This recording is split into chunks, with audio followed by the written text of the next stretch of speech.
Í síðasta myndbandi þá sjáum við hvernig við reiknum út vexti af einhver fjárhæð miðað við ársgrundvöll.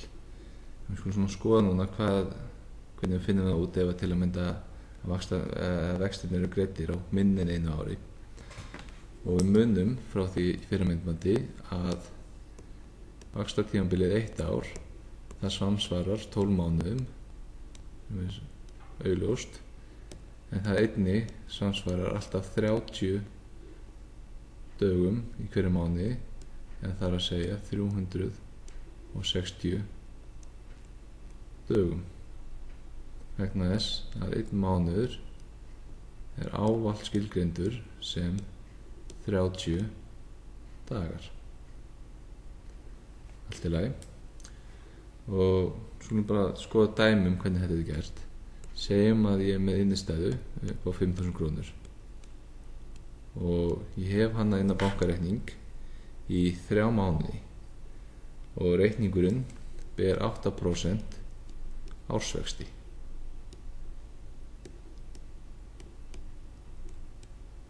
Það er mjög mikilvægt að ég tæki fram að þetta séu ársvextir, vegna þess að nú veit ég að miðað við heilt ár þá fæ ég 8% ársvexti.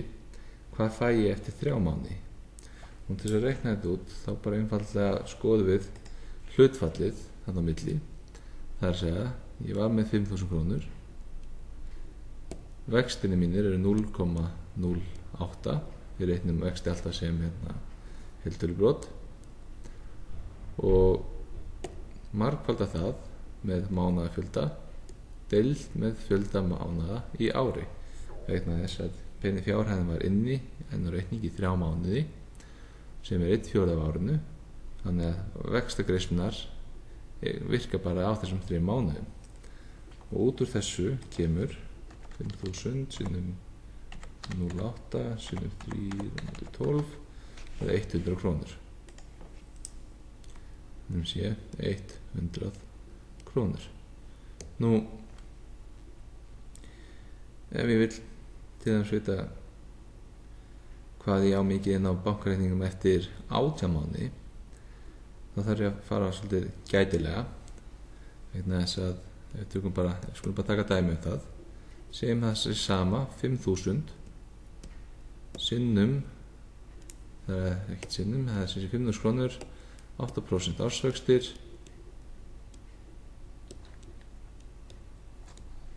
og ég er með það núna í 18 mánuði.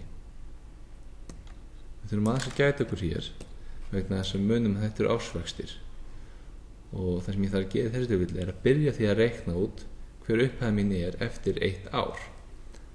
Það er að segja, eftir 1 árið þá á ég inni 5.400 krónur.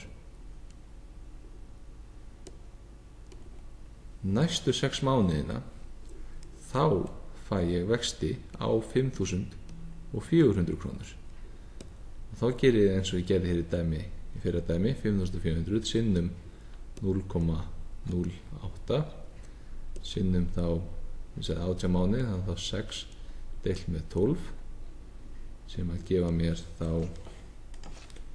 400 sinnum 0,08 6 sinnum 12, 216 krónur, og þá á ég inni að þeim tíma liðnum 5.400 pluss 216 krónur eða 5.616. Allt í lagi. Síðan getum við auðvitað líka verið með reikninga þar sem að vextirnir eru reiknaðir á mánaðargrundvelli, og slíkir reikningar, innlánareikningar eru til í dag, og flest útlán, flest fasteignalán til að mynda, eru með mánaðarlegum vöxtum, og það er það sem vextir eru reiknaðir í hverju mánuði en ekki einu svona ári. Nú, ef við skoðum til dæmis hvernig slíkt væri, segjum ég væri með lán þar sem ég ætti 12.000 krónur ekki lán, inneign 12.000 krónur og þetta er sem sé bankareikningur sem er með 1% mánaðarlega 1% mánaðarlega vexti.